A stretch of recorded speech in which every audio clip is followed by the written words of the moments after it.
Guys, magluluto tayo ng ating guys, ng ating panibagong menu for today. Ano to guys? Lilinisan ko lang to guys. Yellow pin, binili natin to sa guys, sa kay tatay. Diba guys? Pero hindi ko na kayo guys dadalhin guys kasi magluluto ako ng yellow pin. Gusto ko nito guys, may sabaw or ito guys, gagataan ko to guys. Lalagyan ko ng coconut milk. Itong aking yellow pin, paksiw guys. Okay guys, dyan lang kayo guys. Hindi ko na kayo dadalhin guys sa paglilinis kasi baka naman iwanan nyo ako, maumay kayo guys eh. See you later guys. Oh guys, ito na yung ating guys, yellow pin guys. Nilinisan ko na to, nilagyan ko to ng salt lang guys. Ngayon guys, ayan siya guys. So ang mahal, 10 to guys. Piprituhin ko na to guys para mabilis lang to guys, gawin natin tong paksiw. Again, ako guys magpaksiw guys sa yellow pin guys. Babalikan kayo guys ha, kasi baka matilamsikan tayo lahat. Naku po guys ha, katakot. Wait lang guys. Nandito na yung ating first batch guys. Pilutin na natin yung ating yellow pin. Medyo na siya guys. Madami to guys. Madami pala yung isang buo na yellow pin. Kasi malaki-laki to ng konti eh. Hindi ko na kayo dinala sa aking pagsisiso ng salt sa aking isda. Kasi baka may kayo guys ba sa haba naman ang ating vlog. Kayo guys, ano kaya share nyo sa akin guys, i-comment nyo guys kung paano kayo magluto ng yellow pin, magpaksiw. Ako guys, itutuloy ko muna yung ko guys, yung isda ko, itong mga to, yung yellow pin. Kaya ako siya ilalagyan ng creamy coconut milk. Guys, try nyo guys. Ang sarap. Baka sabihin nyo, ay, ganun pala yung pagluluto ni Makeup's Vlog. Magaya nga. Pero lagyan ko to guys ng ng gulay para hindi naman guys boring tingnan. Lalagyan ko to ng pichay sa ibabaw. Approve yun guys. Panoorin nyo guys hanggang sa dulo guys. See you later guys. Hindi ko kayo dadalhin na sa magtapos ito. Baka maumay kayo kasi baka mahaba. Magpiprepare pa ako guys ng ibang ingredients. Maghihiwa pa ako ng bawang, sibuyas, luya. Diba guys? Wait lang guys. Oh guys, nagbabalik na ulit ako. Diba kanina nagprito tayo ng fish. Ito na yung guys. Diba guys? Na naka-fry na siya yung aking yellow pin. Ngayon guys, mag-start na ako. Paksiwin ko to sa kakanggata guys. Ito yung aking mga ingredients guys. Pakita ko sa inyo. Ilalagay natin yung luya, yung sili, at saka garlic, at saka onion, bawang, sibuyas. Siyempre guys, unahin natin, ilagay natin yung ating luya. Luya natin. Dito ko yung guys, ilulutuin guys. Mabilis lang to guys. Panoorin nyo to guys hanggang sa dulo guys. Baka mapaano kayo guys, mapawaw kayo guys sa sarap guys. Yung luya. And then, ito na yung bawang. Lagay natin yung bawang dito guys. Halo-halo lang natin. Lagay ng sibuyas. Hindi naman yun sila guys, mag-aaway-aaway eh. Yan, lagay lang natin. Kailangan, di ba guys? Kalat lang natin yan. At saka, ito na guys. Ilalagay na natin yung ating isda na prito. Diba? Instead na yung sariwa guys. Ako kasi guys, para hindi malansa, ito yun guys. Ipiprito niya. Ipiprito yung isda nyo guys. Ano guys? Kaprito na yan guys. Nasa lansan lang natin. Ito kasing head kasi yung ulo. Sa ko yan, sa anak ko yan, si Pocholo na naman. Lagi may Pocholo, si Pocholo, lagi may share. Yan. Yan guys. Ayusin lang natin yung pagsasalansan ng ating fish. Ito na yun guys. Diba guys? Nakaganito na siya guys. Nakalagay na ito guys. Nakalagay na siya lahat dito sa ating pan. So yun guys, ang gagamitin ko guys nito is yung kakanggata, yung coconut milk na 200 ml. Ito na yung guys, as in puro. Ilalagay natin siya dito guys. Lahat ilagay natin yan guys. Tapos yung ating siling ano guys, yung siling maanghang guys, mamaya na natin yan guys ilalagay pag malapit na siyang maluto. Kasi baka sobrang hot yan guys. Sobrang kick ng ating ano. Kasi sarap niyan guys. Yan na guys. And then, tabi natin tong ating gagamitan dito. Ito kasi guys, kanin ko yan eh, pain-ina. Ita-transfer ko sa kabila yan guys. Wait lang guys ha. At saka guys, tatakpan natin. Kung ang takip yan. Wait lang guys. At saka ngayon guys, isasalang na natin yung ating paksiw guys. Yan na yun. Ang paglagay ko yan guys ng ano ng vinegar, pag kumulo na yung ating kakanggata guys, para as in yung coconut milk niya guys is kumapit doon sa fish. Pakasan natin ng konti. Tabi natin yung mga kagamitan natin dyan guys. At saka guys, 'di ba? Pag yung paksiw nyo guys, para hindi siya boring na plain lang siya, kuha kayo ng ano, ng mga gulay nyo sa backyard nyo, sa tabi-tabi nyong ano, bahay kung meron kang tinanim. Or pag wala, syempre, no choice kayo, bibili kayo guys sa ano sa palengke, 'di ba? Ako kasi guys, yung aking pichay doon sa tinanim ko, napakinabangan ko na. Ilalagay ko dito mamaya sa ibabaw ng aking yellow pin paksiw na coconut milk. Papakita ko sa inyo guys later guys ha. Para hindi naman tayo ma-umay guys. Ano to guys, ano natin to? Ayusin lang natin yung ating pagtakip. Madali lang siya guys. Tapos timplan nyo na guys. Lagyan nyo na siya ng ano, ng salt. Alam mo naman, tayong mga Pinoy, mahilig tayo sa mga, lagyan nyo ng seasoning dyan, pampalasa.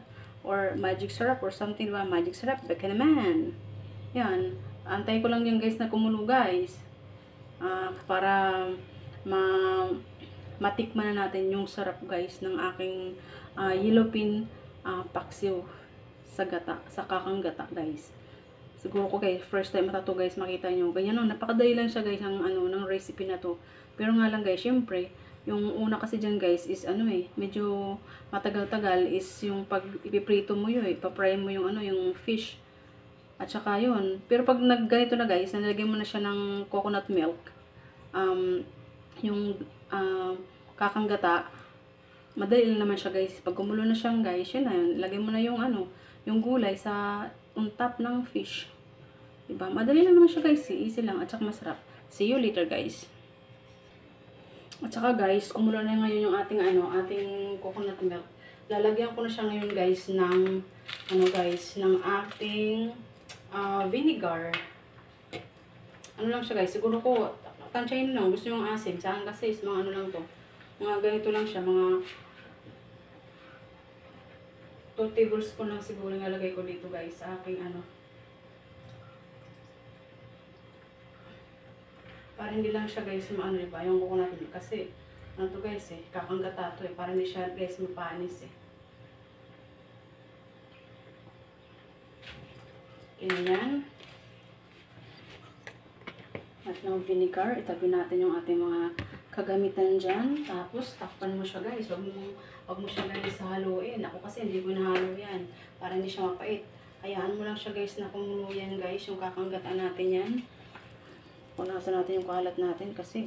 Pero sorry guys, ganyan talaga guys. Pag may nakita kayong mga kalat-kalat, ganyan talaga guys. Pag nagluluto tayo madaming tilamsik sa buhay natin.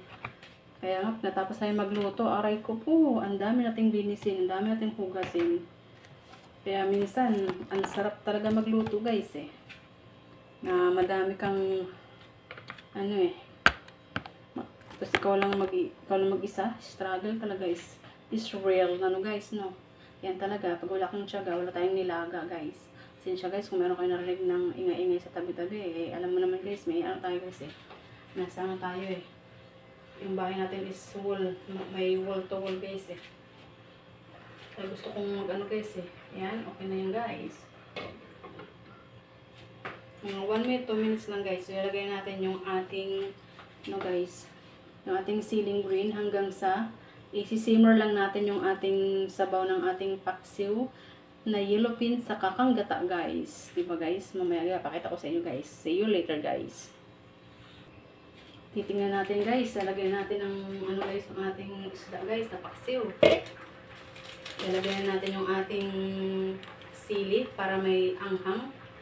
Wag ko lang tutupiin, baka nakupo guys, hindi natin makain ba. Lahat ng ingredients ko dito guys is ano to guys, organic to. Galing to guys sa ano ko, sa mini farm ko dyan sa tabi-tabi ng aking bahay. Lalagyan natin ng magic syrup, bikinemem. Kunti lang naman to guys, ang lalagyan natin. Ano lang, balasahan lang natin ba. Kunti lang yan, pampatak lang natin guys. Kasi lang guys. Kunti lang yun, tabi natin yan. Tapos guys, takpan ulit natin yan. Kukunin ko lang yung aking ano guys, yung aking veggies na ilalagay natin sa ibabaw nating paksiw sa kakanggata guys. Diba? First time yata yan guys, makita yung aking ingredients guys ha. Pero pakita ko sa inyo guys, yung ano, yung finished product later guys.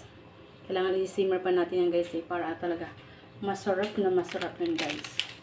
Ano ko lang yung tabi ko lang ang aking mga kalat-kalat dito guys ha. See you later guys. Guys, nang babalik ako. Ito yung aking pichay guys na tanim ko. Kinuha ko dun sa aking ano, mini garden guys. Ito na siya, di ba? Ilagay natin dun sa ating paksiw na yellow pin. Bubuksan natin yan guys. Ilagay lang natin yan guys para ano, mayroon tayong green sa ating ano guys, sa ating isda. Para hindi siya guys ano, hindi siya guys ano ba guys, yung Tagalog dito, loading naman tayo. Hindi siya boring guys eh. Takpan natin ng 1 minute and then see you later. Napakita ko sa inyo guys ang ating finished product ng ating yellow pin paksiw sa gata guys. Sarap kaya yan guys. Try nyo guys na ano, na ganyan lang yung pagpaksiw. Kasi yung iba kasi nung nakikita ko kaya malansa yung isda. Kasi parang diretso hinugasan, lagyan mo ng tubig, lagyan ng suka, yun. Ako guys, try nyo to guys. Ipa-fried mo yung muna yung isda nyo, prituhin nyo muna yung isda nyo, saka nyo guys, ganito. Walang tubig to guys. Hindi ko yan nilagyan ng water yan. Yung kakanggata lang siya guys, yung coconut milk, at saka 2 tablespoon guys na na vinegar na suka. And then ipakuloy ko lang siya hanggang mag-simmer, tsaka lagay ko na yung ingredients. Kasi bakit pa ako guys bibili ng ng siling haba? Meron naman akong siling yung native na sili sa ko, yung tanim ko, di ba? Naka-save ka na. Tsaka napakanabangan mo pa. Maganda talaga yung may tinanim ka guys kasi may anihin ka eh. Ngayon guys, napakita ko sa inyo yung guys, yung ating finished product ng ating yellow pin guys. Tara guys, itutur ko kayo guys. O guys, kita nyo yan? Yan na yun guys, di ba ang sarap? Yan ang finished product ng ating yellow pin paksiw sa kakanggata ng coconut milk.